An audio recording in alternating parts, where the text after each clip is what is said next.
Last week on CCTU, we met with CALSTART's innovative mobility team on bringing clean mobility options to communities and shared transportation strategies forward. This week, we're excited to be interviewing the Army Futures Command and find out how the Army will be driving electrification forward. Plus, we'll have some new tips on infrastructure for electrification. Remember to visit our website at calstart.org/CCT update for all of our past episodes. And follow us on Twitter at CalStart for all the latest updates.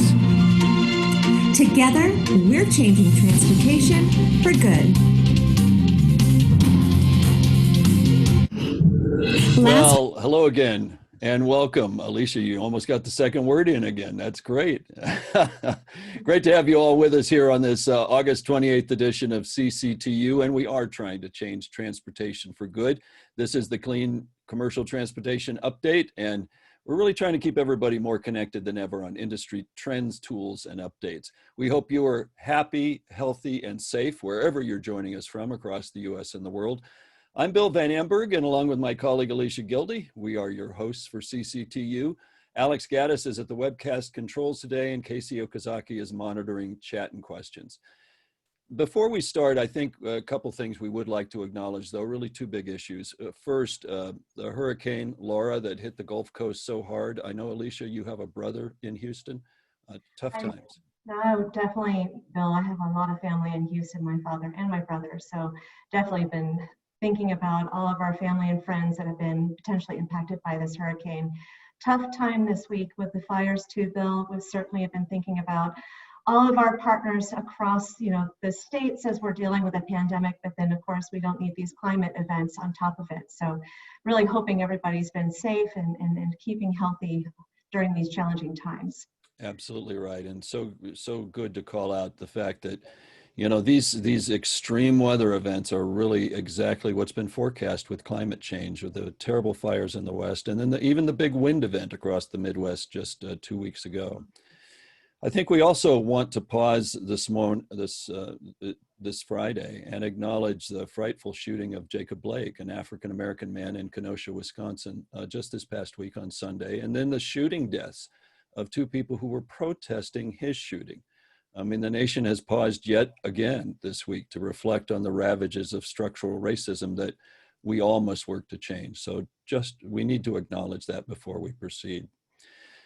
That's the context of our broader world and work, but I will say we are at least happy to focus on positive progress this week. And Alicia, we do have a lot of good news and a packed agenda as always.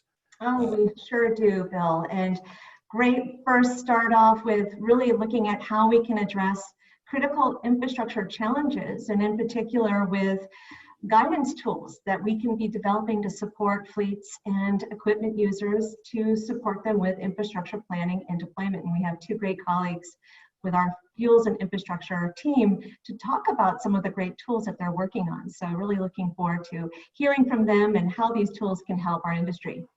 Great. And then we'll also hear from the Army Future Command. A couple of weeks ago, we talked about this. We're going to have an interview with Major Ryan Ressler of Army Future Command, and we'll see where they think electrification will work best first and what their first platform will be. Wait for it. That'll be a little bit later in the webcast. That's right. I'm looking forward to that. I know that it was a great interview, and I'm looking forward to that discussion with Steve later. All right, but to kick things off, as we usually do, want to get some feedback from our wonderful participants and want to know from you which vehicle applications need infrastructure guidance first. So are we looking at transit buses, school buses? How about commercial trucks? And then last week we were talking about innovative mobility and the opportunities around e-bikes. Should we be focusing infrastructure guidance around e-bikes? What say you? Transit buses are that first platform that's out there, but Yep. We see commercial trucks and school buses hot on their heels. So it'll be interesting to see what people focus on. That's right. Okay, Alex, what are folks saying here? Commercial trucks has the higher number of votes here. 54% are thinking commercial trucks, followed by transit buses and then school buses, and then maybe a small 2% for e-bikes. Thank you everyone for your participation. Bill, Great. now to the industry news. Take it Yeah, away. and let's hit that. There's a lot this week, both on the regulatory side and otherwise. California Air Resources Board actually took another big step. This is on the heels of their advanced clean truck rule for electrification. They passed two big pieces of new regulation. One, to reduce nitrogen oxides, or NOx, in medium and heavy duty trucks by 90% by 2027. Tough new rule for trucks, which are some of the biggest emitters of pollutants in California, but also for ocean-going vessels that tie up at ports, that they will have to either shut off their engines or hook up to shore power for electrification. So two big rules there. In Delhi, India, there's also some new regulations coming out that will really spur electrification in that nation's capital. This is actually quite exciting across that whole province of Delhi. So what they're going to be putting in is a number, several hundred charging stations, subsidies for over 1,000 electric transit buses, and they want to push EV sales to over 25% of the market by 2024, a huge leap forward, and they want to be the center of electrification for India. Very exciting. Hamburg, Germany is also making some pretty big commitments when it comes to transit buses. They are committed to 100% zero emissions. And they'll be doing that by actually putting 530 new transit buses into the city by 2025, zero emission. That's a huge commitment and shift on the European continent. They'll have several bus makers that they hope to provide those vehicles. Volvo is deploying zero emission buses throughout the continent and just had some new sales into Norway, 22 new buses. They hope to have 150 Volvo electric buses operating in Norway by the next summer. Volta, which is a Swedish company, has just unveiled, they've been teasing this for quite a while, these design concepts, but next Thursday, they will formally unveil their new Zero electric delivery truck, and it has a very unique shape for urban delivery. So that'll be on a live webcast next Thursday. Bollinger Motors has also unveiled a new concept for e-delivery. Very exciting. This pickup truck maker is starting to move forward with SUVs and pickups. They have a very sturdy look, but this is a very streamlined looking delivery e-concept. They're talking about 2022 for production. Ford is also ramping up its efforts. They've started work on a new manufacturing plant where they will build their Ford electric 150 truck. That is their biggest seller across the Ford platform. It's the biggest truck seller in America, and they're going to start selling electric versions out of this new factory in 2022. Finally, pictures from the Army. They're planning which platform, as we talked about, to electrify first. There's been some rumors that it would be the JLTV, the Joint Light Tactical Vehicle. However, we've learned that that's not the case, and we will tell you which platform they will be focusing on a little bit later in this webcast when we have Steve Sokolsky on and our special interview. So that's a quick roundup of the news, but I would just say a real quick shout out to our team and to Western Reserve Transit Authority, WRTA, and Santa Clara Transit Authority, VTA. They just got a big award from the Federal Transit Administration, Alicia, and we talked about this just a couple of weeks ago with Maureen Marshall. This grew out of the autonomous and connected work group they have for shuttles, and they're going to be building two of them, one at VTA, one at WRTA, and CalSTART's going to be involved in managing that project. So a real shout out to those transit districts and our team. That's right, Bill. So proud of our team in the Midwest, and Maureen's doing a great job. And of course, along with Steve and the HTUF program, really excited to see about this technology. And I know Bollinger has also been looking at how they could support the Army. So definitely looking forward to that discussion later on in our program. But Bill, we talked earlier about these great tools that we're developing and helping fleets deploy infrastructure. And our very own Campbell Scott has developed 3 really great planning tools to support fleets across different applications. And really this is to help address one of the biggest critical barriers to electrification, and that's infrastructure planning. So Campbell, great to have you on board. Really looking forward to hearing from you and sharing the tools that you've been working on. And I know this is something that we've already been sharing with fleets through our HVIP program and others. Would like to hear from you. Tell us a little bit about these tools. Great. Thank you very much for that introduction, Alicia. As you mentioned, my name is Campbell Scott, and I'm a project manager here at CalSTART as part of the Fuels and Infrastructure team. And I'll be talking a little bit about the infrastructure guides that we've put together. Can I have the next slide, please? So really, these infrastructure planning guides are supposed to be a high-level overview of the infrastructure development process. So they're not supposed to have all the answers for you, but at the very least, it's a guide to help you get started and informed on what to expect when you're beginning to plan the construction of infrastructure for your particular depot. Now, each depot is a little bit different, and we understand that. So we've created 3 different guides. We've created one for electric truck charging, one for transit bus charging, and one for school bus charging. And if you go to the next slide, I can show you a little bit of what these guides look like on the inside. Now, this is just what the truck infrastructure guide looks like. Again, we have 3 different guides and have 3 different steps, but I've only included the truck because I want to encourage you guys to look at the tools yourself. But if you see here, we have a few different steps outlined all the way from the beginning of considering infrastructure development, all the way to the beginning of the installation process. And so each of these steps are different questions and different considerations to have as you're making plans to begin the installation process of infrastructure. So again, this is a high-level guide designed to help you begin the installation process for infrastructure development for your depot, regardless of vehicle type.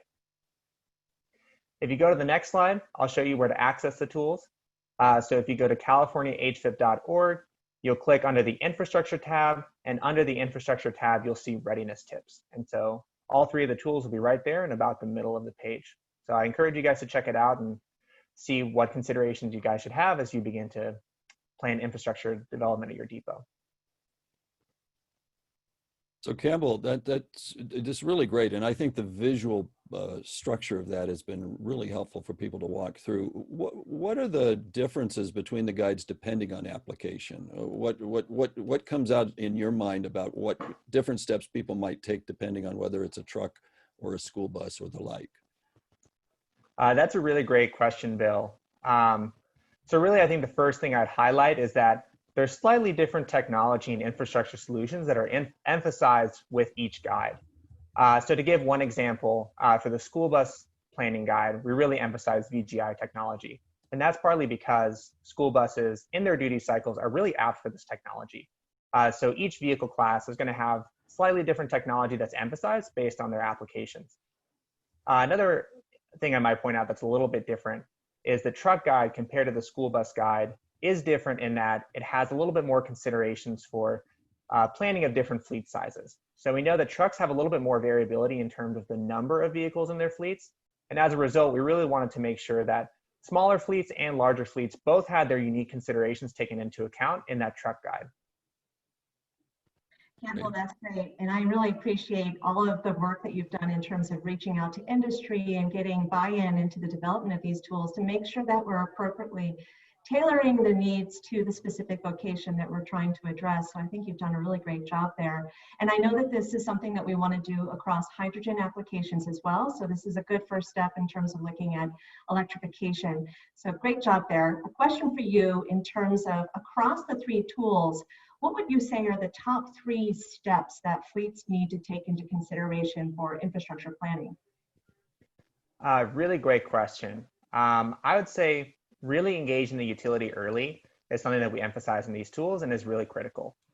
So we see a lot of delays with the development of infrastructure because there needs to be utility upgrades that were not planned for or not appropriately communicated between the fleet and the utility. So engaging them early is a really critical step in order to make sure that you have a realistic timeline of when your infrastructure can come online. I would say planning well is really critical as well. So making sure that you really know all the questions, or you have all the questions answered and you know all the information critical to having the right infrastructure technology and the right level of charging for your specific depot.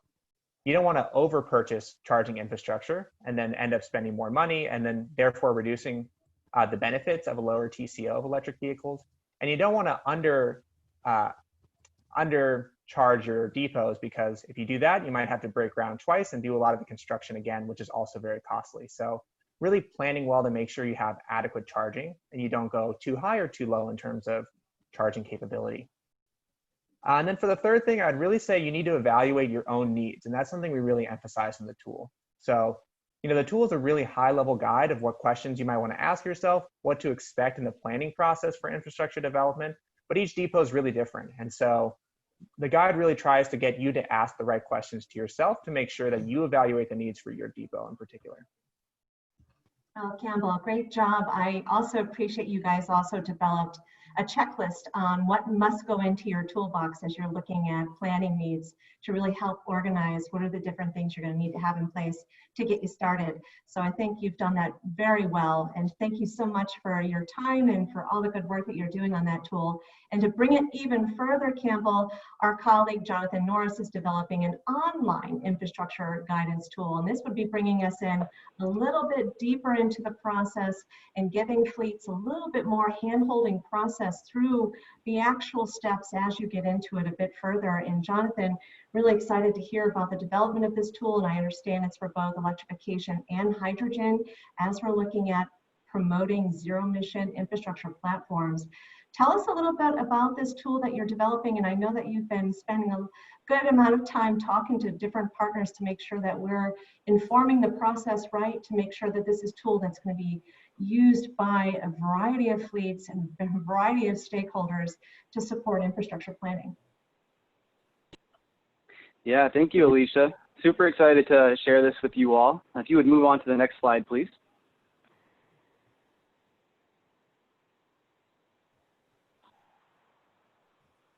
Probably one more. There's just Alex. a short delay.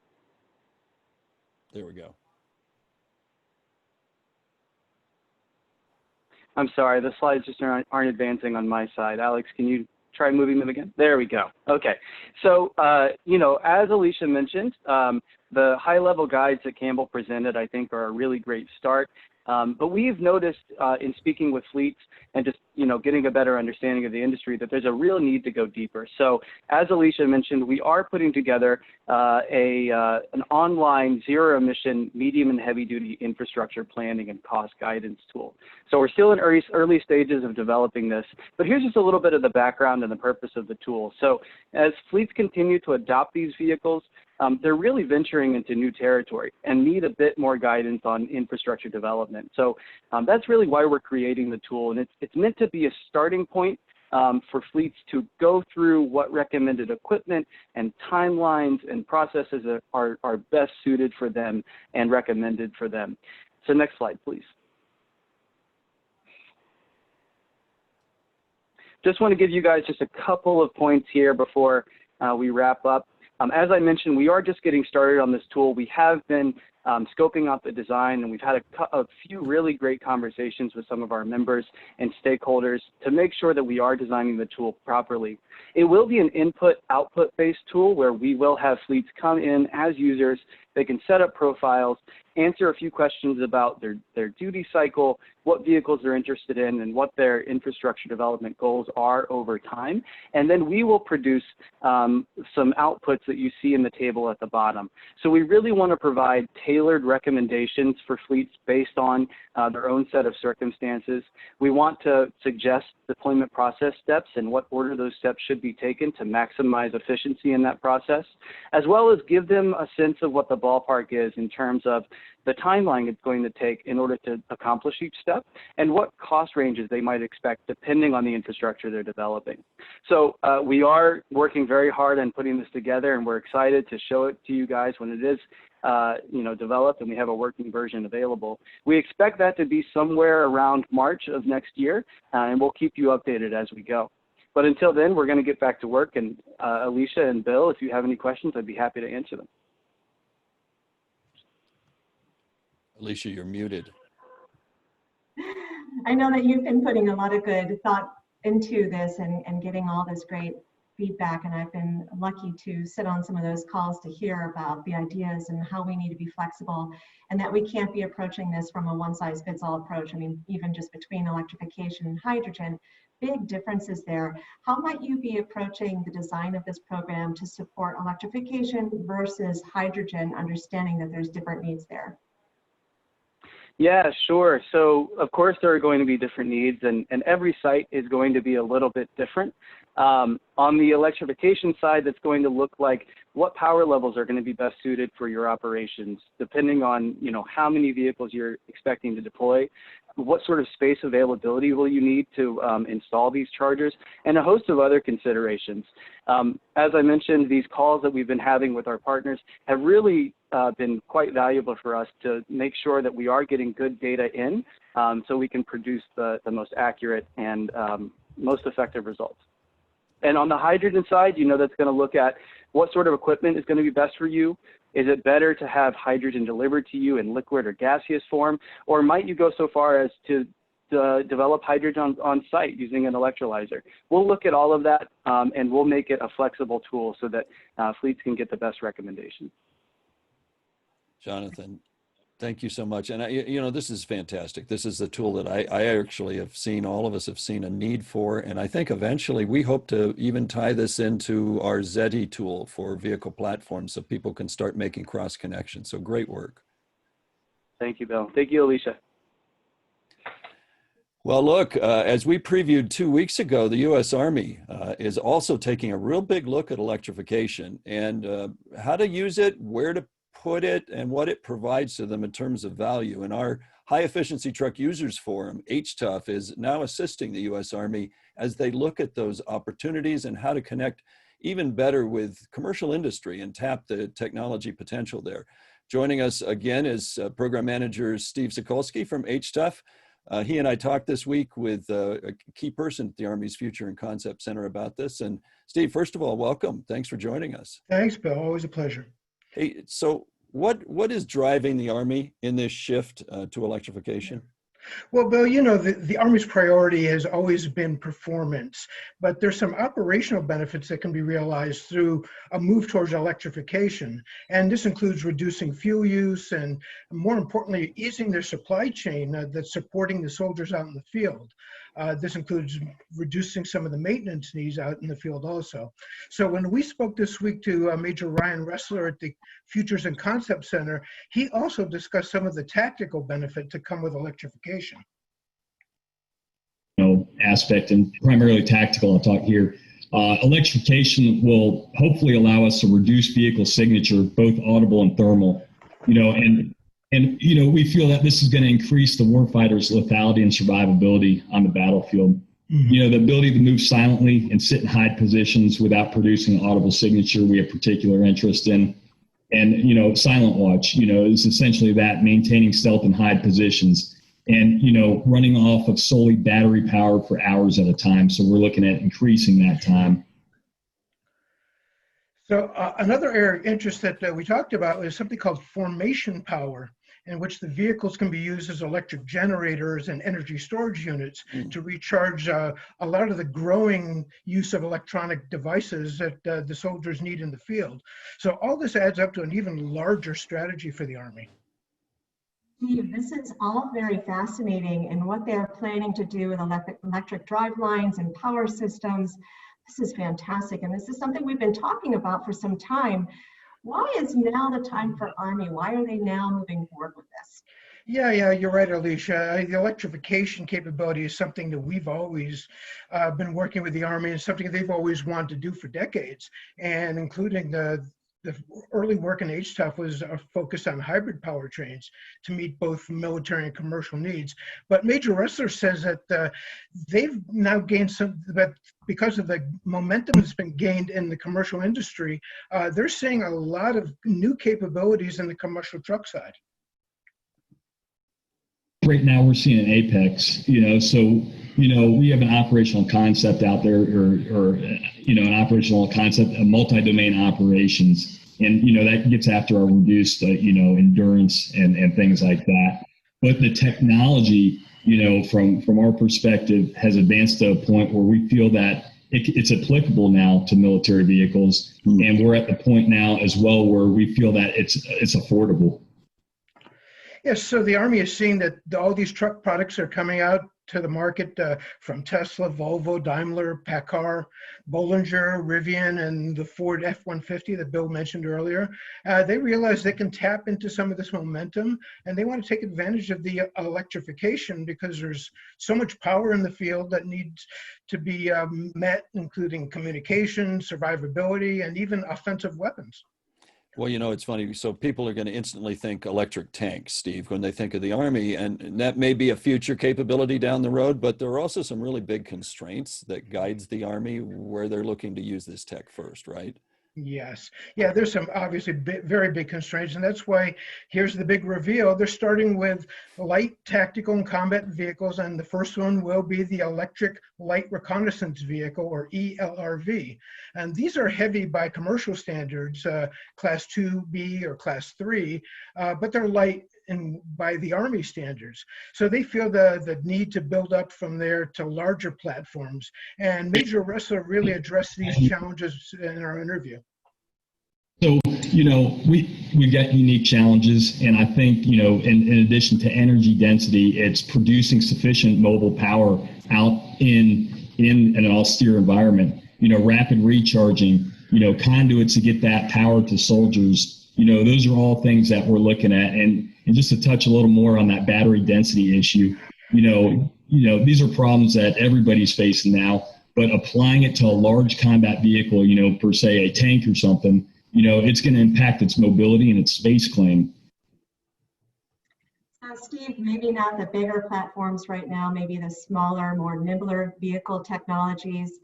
So how can HTUF help the Army, and then maybe what help can the industry provide to the Army on this? Yeah, so we're supporting the development of their vehicle electrification requirements, which really are the first thing that need to be done before they move ahead. We're doing that by providing technical assistance and putting on forums and making connections for industry input. And so these are going to help inform the requirements.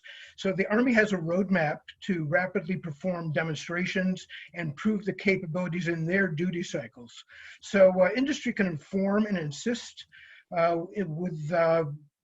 which could lead to some of the production of vehicles in a much earlier fashion.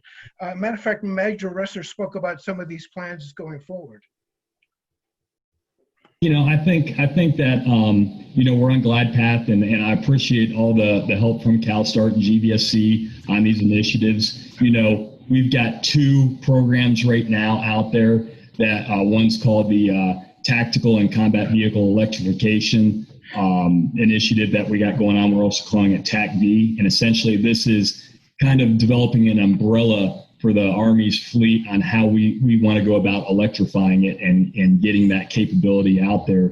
And then the second is the Electric Light Reconnaissance Vehicle, or ELRV. And essentially what that is we feel for that mission set for that vehicle, electrification perfectly aligns in it. And that's the first, as we see it, the entry point for the Army's, initiatives to get into electrification and from a propulsion standpoint. Yeah, so the first action we're taking here at HTUF is holding an online industry forum on October 20th, where the Futures and Concept Center is going to present their vision and start the process with industry. And in the meantime, we're doing some outreach and connecting with some of our commercial partners to get their initial thoughts and capabilities. And as a matter of fact, I know some of the truck manufacturers are on the webcast here today. So if you have any initial thoughts, we would love to hear them. You might want to put them in the contents tab. Great. Thank you, Steve. Really great insights. It was a great interview with Major Ressler. Really enjoyed that and the energy that the Army is bringing to this space. We'll look for some chat comments from some of our industry friends that we hope to be involved in it. We talked about a lot of those platforms. So Steve, thank you very much for bringing this, and really proud of the continued work HTUF is doing in this space. Sure. Thank you, Bill. Thank you, Steve, and thank you, Campbell and Jonathan. Wonderful comments and presentation, and I just love that interview, and it was just great having the opportunity to meet with the Army, so it was great meeting with Major Ressler there. We have one more poll, everyone, and this is really in theme with the concerns that we expressed earlier around climate impacts and how we might be looking at resiliency measures to take as we're exploring fleet electrification. So wanted to get, the important strategies in your mind for resiliency as we think about moving toward electrification. Is it route planning, vehicle grid integration, microgrids and energy storage? And then lastly, smart charging management systems. What do you think is really important to have to support fleets that are moving toward electrification? Boy, it's another one of those all of the above, but I will say a lot of the work we're doing on transit right now, microgrid is becoming more and more of a factor. That's right. And you are correct. The results here are suggesting that microgrids and energy storage is a very important strategy, looking at resiliency, followed by vehicle grid integration. All right, thank you everyone for your participation on that.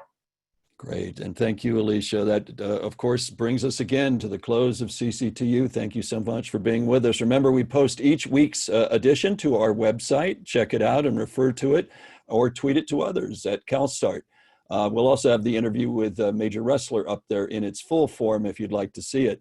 Next Friday, we are taking a day off, like many of you, celebrating probably a different Labor Day on this sober year. But when we come back in 2 weeks, we will look further at what Alicia just raised with issues of resiliency and what that really means and how to plan for it around zero-emission vehicles, along with, of course, all the latest news, trends, and tools. And before we close, a quick shout out to our friend Bonnie Trowbridge. Bonnie really helped us launch CCTU here at CalSTART. She has now taken a step away and she's working for Denver Clean Cities, where we will continue to work with her. But Bonnie, thank you for all your work getting us launched. For now, that's our week's edition of CCTU. For Alicia Gildy and our great clean commercial transportation team here at CalSTART, I'm Bill Van Amberg. Be safe and stay healthy, particularly with this long weekend coming up in another week. And now more than ever, take care of yourself and take care of others. We'll see you again in 2 weeks. Goodbye for now.